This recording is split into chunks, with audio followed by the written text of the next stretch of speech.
Olá, bem-vindos a mais um vídeo aqui do canal. Hoje você vai receber um tutorial completo de como você pode treinar esse seu peito e realmente desenvolver, né? Porque é um músculo que chama muita atenção, é um músculo que o Arnold tinha muito grande, então querendo ou não virou um dos grandes símbolos do que é um desenvolvimento muscular completo, tá? Mas, antes de começar o vídeo, eu peço que você deixe seu like, se inscreva aqui no canal e vamos começar então. Primeiro ponto, você tem que entender os principais mecanismos, difícil, palavra difícil, para hipertrofia, sendo eles a tensão mecânica, o estresse metabólico e o dano muscular. Eu falo isso em vários vídeos, mas eu achei interessante começar esse vídeo com esse ponto, porque é um ponto muito interessante, tá, pro peito, porque ele sofre até com um dano muscular considerável. Bom, os três mecanismos. Tensão mecânica, basicamente a tensão que a fibra vai sofrer com o exercício. O estresse metabólico é aquele ponto que você já sentiu aquela queimação, provavelmente. Enquanto você está fazendo exercício, começa a queimar. Aquilo é o estresse metabólico. E o dano muscular é a fibra rompida, né? Que você já deve ter ouvido no passado. E a hipertrofia ocorre pelas fibras se rompendo e crescendo mais forte. Hoje em dia a gente sabe que não é isso. Mas esse é o dano muscular. Isso é muito importante saber para você não cair em bobagem, tá? Muita gente cai em bobagem achando que vai hipertrofiar focando em dano muscular, focando em estresse metabólico, e não é assim, tá? O que realmente vai causar hipertrofia é a tensão mecânica, tá? A tensão mecânica pode ser alcançada tanto com cargas altas quanto com cargas baixas, porque o estresse metabólico faz a gente conseguir chegar numa tensão mecânica, digamos assim, e ele contribui para a tensão mecânica realmente chegar no seu ápice ali. Então até com cargas baixas, por exemplo, uma carga que você falha por volta de 30, você vai chegar num alto nível de tensão mecânica. Porque quando o músculo está contraindo devagar, isso ocorre tanto com repetições com altas cargas, quanto com repetições com baixas cargas, mais perto da falha. Então por isso que a falha é muito importante, eu vou falar mais pra frente o porquê disso. Bom, e quando o músculo vai contraindo devagar, só significa que a sua fibra está sofrendo muita tensão mecânica. E o estresse metabólico, querendo ou não, contribui para isso. Se você faz ali por volta de 30 repetições, é chato, tá? Não recomendo você fazer, vai ter uma fadiga ali associada. Por isso eu recomendo repetições mais baixas, mas repetições mais altas, caso você sinta mais conforto em fazer elas. Perto da falha, não tem problema algum. Então, por isso que repetições onde você começa a desacelerar, e não desacelerar intencionalmente, mas desacelerar sem querer, elas têm um alto grau de tensão mecânica. E o dano muscular, hoje em dia a gente sabe que provavelmente é apenas algo que tem que ser recuperado após o treino. E ele, depois de recuperar, ele vai voltar para o mesmo nível e depois crescer por causa do estímulo da tensão mecânica. O dano muscular por si só, não causa esse acréscimo muscular. Então, hoje, embora ele aumente a síntese proteica, né, muitas pesquisas indicam isso, essa síntese proteica é usada apenas para recuperar esse dano de volta. Tá? Então vamos lá, agora sim a gente pode falar do músculo peitoral, tá? Deixa eu pegar minha listinha aqui, porque eu deixei vários pontos para não esquecer de nenhum. O primeiro ponto é uma seleção de exercício inteligente, tá? Cara, deixa eu ver se eu esqueci alguma coisa, isso aí. É muito importante você fazer uma boa seleção de exercícios. Sem uma boa seleção de exercícios, você não vai conseguir crescer de verdade seu peitoral. E quando eu falo uma boa seleção de exercícios, é evitar exercícios que são muito parecidos, tá? Por exemplo, vamos supor que você vai fazer um treino de peito. Você vai começar ali com o supino inclinado, beleza? Daí você vai pro supino reto, beleza? Daí você faz o supino inclinado, cara. Eu já fiz esse treino, eu sei que você também provavelmente já fez. E esse treino é ruim. É efetivamente ruim. Porque não tem variabilidade. E a variabilidade é uma coisa essencial quando a gente fala de músculos em si. Vamos analisar o seu braço, tá? O ponto onde seu braço está mais longe do seu peito contra a gravidade, por exemplo, vamos supor, a gravidade te puxa para baixo. Você está deitado no banco de supino, então a gravidade está puxando para cá, correto? Correto. Então vamos pegar o seu braço aqui, ó. O ponto que ele está mais longe, o seu cotovelo está mais longe do seu peito, qualquer. Quando ele está aqui, ó, correto? 90 graus aqui, ele está aqui, ó, mais longe do seu peito. Esse vai ser o ponto onde você vai ter que fazer mais força no supino. Isso dá pra ver também. A parte onde você normalmente falha vai ser sempre aqui nessa parte. Né? Nunca vai ser no finalização, nem então na parte baixa que o seu músculo está mais esticado, alongado ali.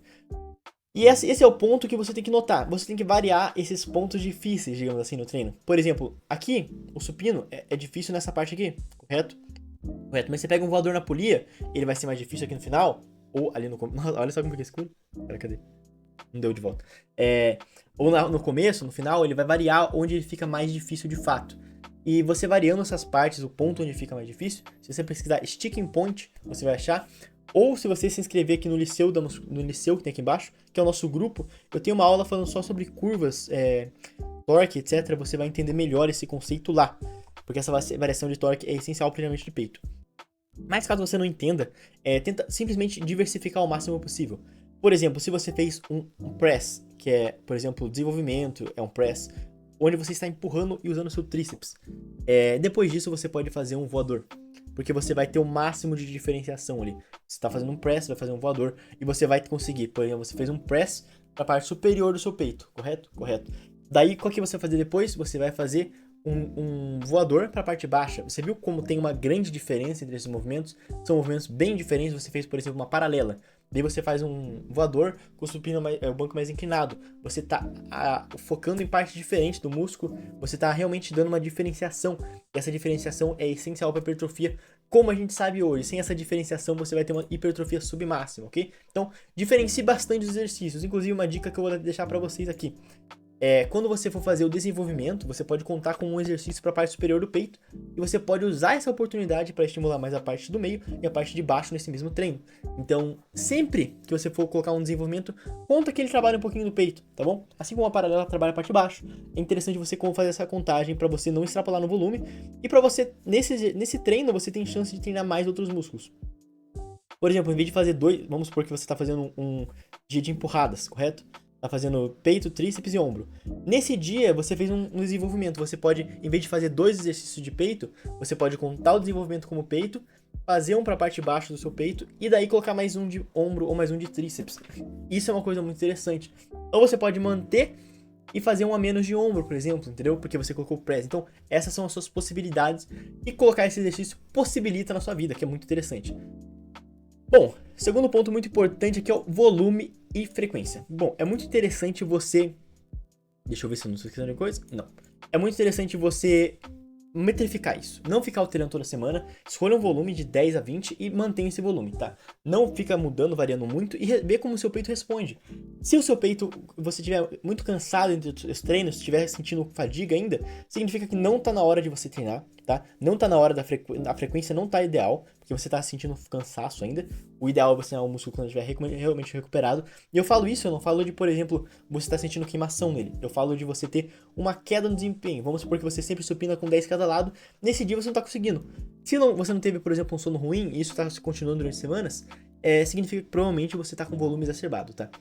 A frequência, 2 a 3 vezes na semana. Quanto mais foco você tiver no músculo, mais vezes você tem ele na semana. Não recomendo passar muito de 3, porque fica difícil organizar, tá? Então ali 3 no máximo. Se teu foco for muito no peitoral, coloca ele 3 vezes na semana. E daí escolha um volume adequado, tá? Um volume e vê se você tá recuperando entre os treinos. Se você estiver recuperando, top, muito bom. E isso aí, escolha o volume, mantenha durante um tempo. E, obviamente, o volume nem sempre mais é melhor. Isso eu anotei aqui, por isso que eu dei uma olhada. Acreditar que volume mais é melhor, a gente sabe hoje em dia que não é o que ocorre, tá? Às vezes fazer menos é até melhor. Então, não pensa em mais é melhor, pensa na efetividade, tá? E na proximidade com a falha. Só conte séries próximas da falha. Se você faz uma série e ficou muito longe da falha, não conta, tá bom? 5 pelo menos repetições de perto da falha. Não precisa ser falha, mas se você chegou a 5 repetições, ó, pode contar essa série como uma série feita. Mas se você ficou muito longe, conta como um aquecimento ou uma série preparatória, ok? Vamos lá para o próximo ponto que eu adicionei aqui. Técnica e intensidade, tá? Bom, obviamente a técnica é essencial, tá? Tanto para você não se lesionar, quanto para você conseguir efetivamente ativar aquele músculo. Vamos supor que você está fazendo um supino e daí você dá uma roubada em alguma parte do movimento. Essa roubada vai te trazer um malefício, que é o seu músculo, quando você rouba num exercício, como vamos supor que você está movimentando suas escápulas assim, no supino. Você coloca essa carga em outro músculo que não o seu músculo foco. Consequentemente, acaba tirando a ênfase dele, ele começa a trabalhar menos.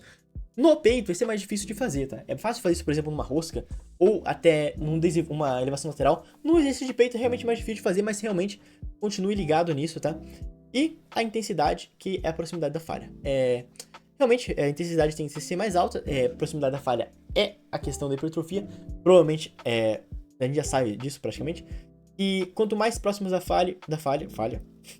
Eu falei falha no pronome neutro.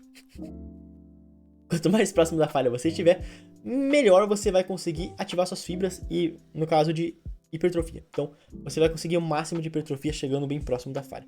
Esse vídeo eu tô tentando falar mais com a câmera, porque eu normalmente fico olhando pra cá, né? E é porque minha cara fica aqui, mas eu tenho que olhar pra cá. Bom, aproveitei essa pequena pausa que eu fiz. O link da consultoria está na descrição, caso você tenha curiosidade de saber como eu trabalho e queira se inscrever na consultoria, né? Com certeza você vai ter os melhores ganhos que você já teve na sua vida. Olha só, promessa, mas é uma promessa real, tá? Você realmente vai conseguir.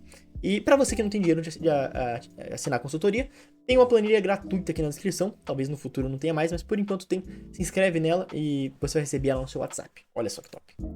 Bom, vamos lá. Tempo de descanso. Tempo de descanso, a gente sabe hoje em dia, deixa eu ver aqui, que é bom você manter mais alto, tá? Você pode... tempo de descanso não é mais considerado tanto uma variável. A gente acreditava bastante no passado isso, né? Ah, vou fazer tanto tempo de descanso, é uma variável, como variável. Mas não é isso que ocorre, tá? Tempo de descanso ali por volta de 3 minutos é o ideal pelo que a gente tem hoje em dia de literatura.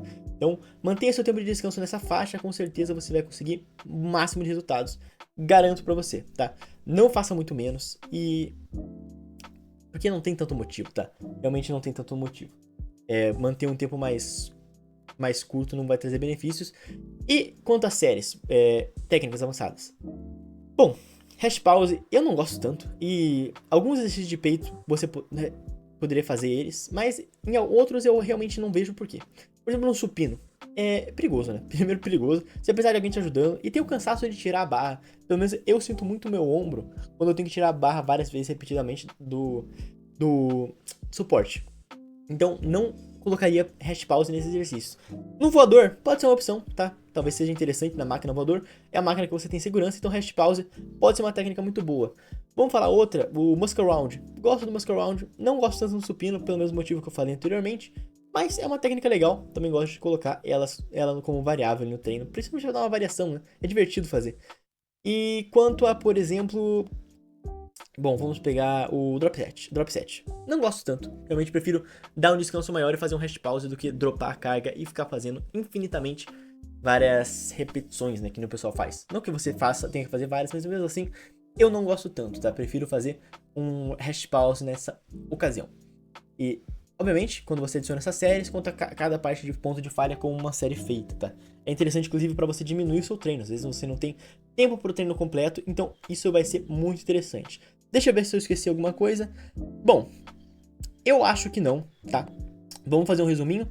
Volume e frequência ideais. Bom, volume, como eu falei, de 10 a 20. Frequência de 2 a 3 vezes por semana, tá?